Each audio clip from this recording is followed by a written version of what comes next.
First of all, we're going to change mixed numbers into improper fractions. So the first one, I've got 7 whole numbers and 2 thirds. So if I want to change 7 into thirds, well, each whole number's got 3 thirds, so 7 whole numbers, I need to do 7 times 3, which is 21.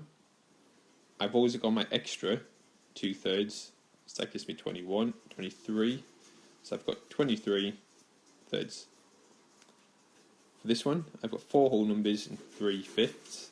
So one whole number has got 5 fifths in, so 4 whole numbers, it's got 4 times 5, which is 20 fifths. I've also got an extra 3, so again, that gives me 23, so I've got 23 fifths. To go backwards from improper to a mixed number, I need to see how many 3's go into 11. So I count them in 3's, I get 3, 6, 9. So I've got 3 whole numbers, and from 9 there was 2 left over to get to 11, so that's 2 thirds left over. For 17 quarters, again I count in 4's, so I've got 4, 8, 12, 16. So I've got 4 whole numbers, and I've got 1 more from 16 to get to 17, so I've got 4 and 1 quarter. To add and take away fractions, first thing you do is you check, do you have the same denominator?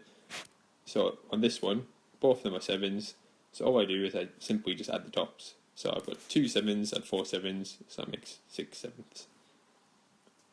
Similarly for this one, I've got 8 ninths, take away 4 ninths, so 8 take away 4 ninths is 4 ninths. If the bottom numbers are different, I need to try and get the same denominator. So if the numbers are small, a nice trick to do is just to simply times the bottom numbers together. So 5 times 4 is 20. So this first fraction, I need to times both numbers by 4, so that I can get the 20 at the bottom. So 3 times 4 is 12.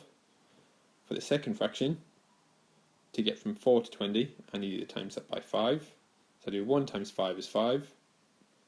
And now I've got the same bottom numbers, I can simply take the top ones away. So 12 take away 5 is 7. So that gives me 7 out of 20.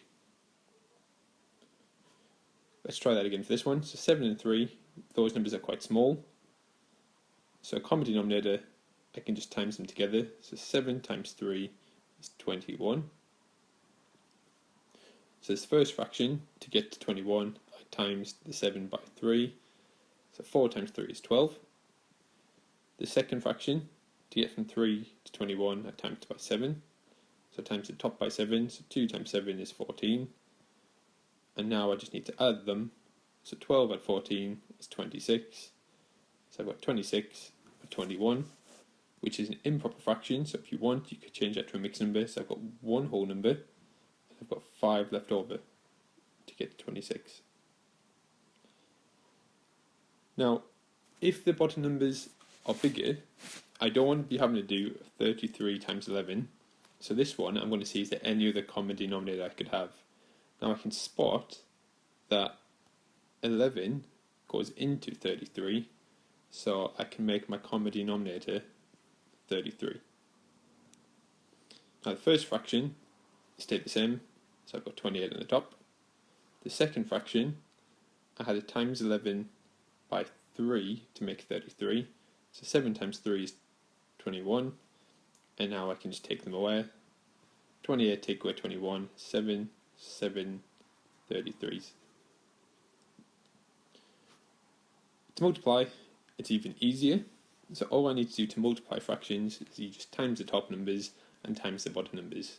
So 4 times 2 is 8, 5 times 3 is 15. Simple as that. I don't have to worry about common denominators for this. It's simply times tops times the bottoms. Now for this one, I could times the tops for this one times the bottom ones. However, 25 times 16 would give me a really big number. So all I'm going to try and do now is, can I simplify the numbers before I times? So to simplify, I need to see is there one in the top that simplifies with one in the bottom. So I can see that 15 and 25 are both in the 5 times table. So I'm going to divide them both by 5. So 15 divided by 5 is 3. 25 divided by 5 is 5. 12 and 16, are they in the same times table? They're both in the 4s, so I can divide 12 by 4 to give me 3. I can divide 16 by 4 to give me 4. So I've now changed the numbers to 3 out of 5 times 3 out of 4, and those numbers are a lot more straightforward to multiply now. So 3 times 3 is 9, 5 times 4 is 20. For dividing, we just need to remember the best takeaway, which is KFC. So K stands for keep the first one. So the first one stays as 4 out of 5. F stands for flip the second one, so that changes to 2 out of 3. And C stands for change divide to a times. And again, as soon as we get the times, it's nice and straightforward. 4 times 2 is 8. 5 times 3 is 15.